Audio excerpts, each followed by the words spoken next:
with the United States or face significantly higher tariffs. Remember, President Trump in early April paused most of his so-called reciprocal tariffs, but time, as it does, moves ever forward and has brought us to the precipice of this new deadline, August 1st. Development so far today as the clock ticks toward midnight. Trump announced a 90-day pause on higher tariffs on Mexico, so tariffs will remain at 25% for Mexico instead of going up to 30% as threatened.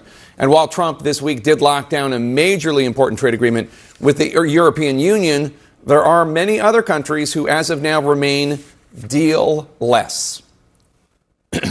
Of our 18 major trading partners, 2/3 of those trading partners have a deal. We've sent out 17 letters to countries around the world. And the rest of those countries that either do not have a deal or have a letter, they will be hearing from this administration by the midnight deadline tonight. One major trading partner without a deal as of now is Canada.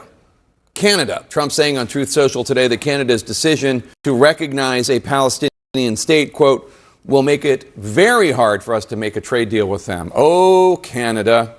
On the heels of this, the Dow, the S&P, and NASDAQ all closed down in the last hour as Trump seeks to close more trade deals. Can all of his tariffs survive the legal system? That's another question, because today a federal appeals court is hearing arguments in a major case arguing that Trump overstepped his legal authority, imposing many of his sweeping tariffs instead of Congress doing it. The lawsuit is brought by small businesses and represented by some very big shot attorneys, including a former acting U.S. Solicitor General who's going to join us in just a moment. But let's bring in CNN's resident tariff expert, Mr. Philip Mattingly. Phil, walk us through what 11th hour trade deals could still happen before deadline hits. I think all eyes right now are on the Canada-U.S. relationship. Obviously, the president has made pretty clear that the optimism, or any optimism for a potential agreement, would seem to be minimal at this point in time. But with that 35% rate staring Canada in the face, officials say that there have been conversations between the two countries.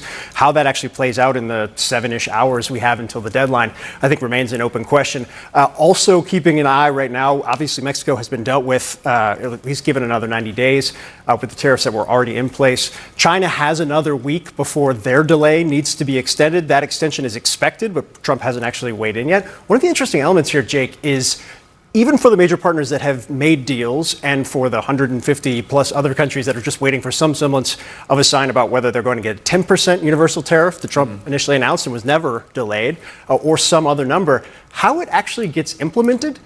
You know, you heard the White House press secretary say, we'll call them before midnight. We'll let them know.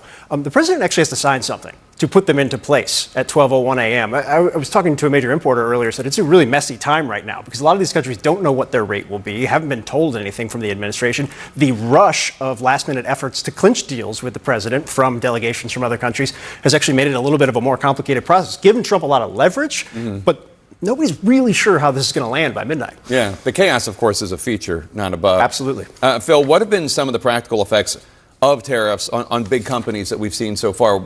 Earlier this week, we talked about Procter & Gamble raising prices, for example. I think earnings season has been an enlightening moment for the actual impact that the tariffs can have on the corporate sector. I think from a price perspective, which is obviously what most in the audience would be most concerned about, we have seen the most vulnerable items that are the consumer-facing, electronics being the key, in particular autos as well, are areas where you're going to see price increases either already in place or you're starting to see them come over time. One of the interesting elements, Jake, is in talking to a lot of executives, particularly those in the wholesale retail industry, they say some of our members from trade groups have said some of their companies have held off. Right? One, there's a lot of uncertainty. They didn't know where rates were actually going to land. But two, nobody wanted to kind of be captured under the eye of Sauron of the president or his Truth Social account and wanted to wait and see what was going to happen. At some point, many of these executives say, prices are going to have to increase. It's just natural. One thing to keep in mind, Fed Chairman Jay Powell yesterday said we are still in the early stages of figuring out the actual effect here. The Trump administration believes the exporting countries will eat the majority of the tariffs. If they don't, then the companies will because of the value and leverage of the market. We're going to have to see how that plays out. There's no precedent for something like this And we haven't seen tariff rates, at least on net, this high since the 1930s. What's the term that I've seen bandied about this week? Re-inflation? Is that what it's called? It has to do with the idea that inflation's going down, but now it might be going back up because of the tariffs. It's been probably the biggest concern. It's also been one of the reasons you see Trump administration officials spiking the football right now of, hey, you all said there was going to be major jump in inflation. You all said there was going to be a recession. We haven't seen that at all. I think the concern right now is, again, I go back to Jay Powell and the Fed yesterday and also what the board kind of laid out as their analysis of the situation. There is an argument to be made that there will be a one-time price increase and then it will filter out through the system. There is also a concern, which is why the Fed has not raised rates, that this will be a far more durable increase in prices that may escalate over time. The biggest question I think that I have at this point is when you look at supply chains and how they actually work, are companies moving their supply chains? Are they relocating those supply chains? Are they going to run into major hiccups with those supply chains in the weeks and months ahead? Then you're talking about something like what we saw in the wake of COVID, maybe not to that scale. Yeah. This is very, very complicated. And out there who just spent the day arguing a case. So I'm so grateful he's still here with us at 9:15. He is a former acting Solicitor General of the United States and is currently representing a coalition of businesses challenging Donald Trump's tariffs. So we just played a part of your opening argument there, which I feel like distilled it really, really well for people to understand. And Trump has now, for years, has now talked about his tariff plan, which is a power of Congress, not the executive. But walk us through the legal argument of your case and what case you made today in court. Yeah, and I will do so, and it's such a privilege to be with you again, Jen. And what I want to do is, I'm not trying to retry the case in the public media or anything like that, but just give our viewers a sense of what the case is about, what the stakes are, and the like. And, basically, Donald Trump imposed these massive tariffs on Americans, really the largest tax increase since Bill Clinton in 1993. It's going to cost every American family an average of at least $1,300 per year.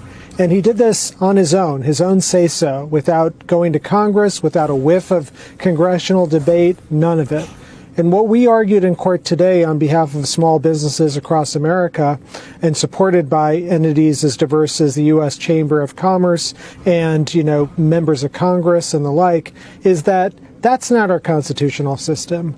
We fought a revolutionary war in part about the idea that tariffs and taxation are tempting things for kings, and you can't have the executive have those powers. They have to be located in the branch that's closest to the people, which is the Congress of the United States. And so what I said was that this is the first time really in American history that a president has ever said, I've got these sweeping powers to tariff. It's literally never happened before. And if the president really wants those powers, he should do what he did in the first administration, go to Congress and ask for them. He tried it the first time around. Congress said no, but he's got to try and he's got to do it that way. He can't just do it on his own. It's not like his own party doesn't control both houses of Congress, but he may want to just be a king. So let me ask you, Neil, because one of the things that we have been talking about a little bit is just the shifting explanations. It makes it really hard for the public to follow and understand, makes it hard for businesses to plan for the uncertainty. But some of this is, he threatened today not to negotiate with Canada if they recognize Palestine. He's been threatening Brazil because of a legal case against an aspiring authoritarian dictator over there. There's a fentanyl. He extended that because of fentanyl. There's different explanations for the quote unquote emergencies. That is something that's hard to understand from a public messaging standpoint and for businesses. But does it play into the legal argument? 100%. And you heard the judges today at the nation's second highest court, the Court of Appeals, basically ask the government lawyer those questions, which is, what in the world is the emergency that's so unexpected and unusual? Once you say it's trade deficits, another time you say it's military readiness, another time it's this, it's that.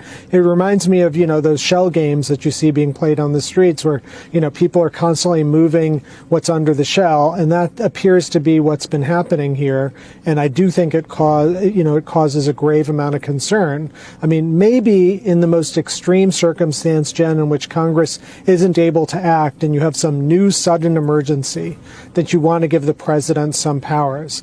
But boy, trade deficits is the opposite of that. I mean, the president's own executive order says trade deficits have been a persistent feature of the U.S. economy for every year of the last 50 years.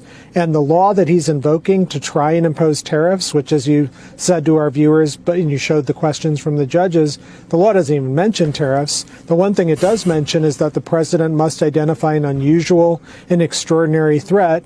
And the president basically pled himself out of court today because his own executive order says these trade deficits are the opposite of what's unusual and extraordinary. They're persistent, they're commonplace, they're a routine fact of life in the American economy. Before I let you go, Neil, I know you've had a long day. What's next here? A lot of people watching, Trump just put out an executive order. It's very confusing, hard to follow. What's next? What can we expect from the courts? Well, we hope the court does give a resolution really soon because, Jen, these are, yes, it's nice to talk about these abstract legal things, separation of powers, the Constitution, Article 1, and the like. But at the end of the day, this is about you and me and small businesses across America and large businesses who are asking, what are the rules going forward? I mean, we've careened from one day to the next since January 20th when it comes to tariff policy. We need some certainty around this. And so my hope is that the federal courts will resolve this quickly. I suspect, my personal view is this isn't a difficult constitutional or legal question, and that our businesses in America can go forward and understand what the rules are. Neil Katyal, I always love talking to you. Thank you so much for joining me, taking the time this evening. Thank you. Thank you. Canadians are furious. I'm going to tell you this, that Canadians are furious. Andy, want to be very clear. Our Prime Minister, Mr. Carney, has not done enough. And in fact, he has bent the knee over and over and over again to Trump. Cutting taxes that Trump wants cuts.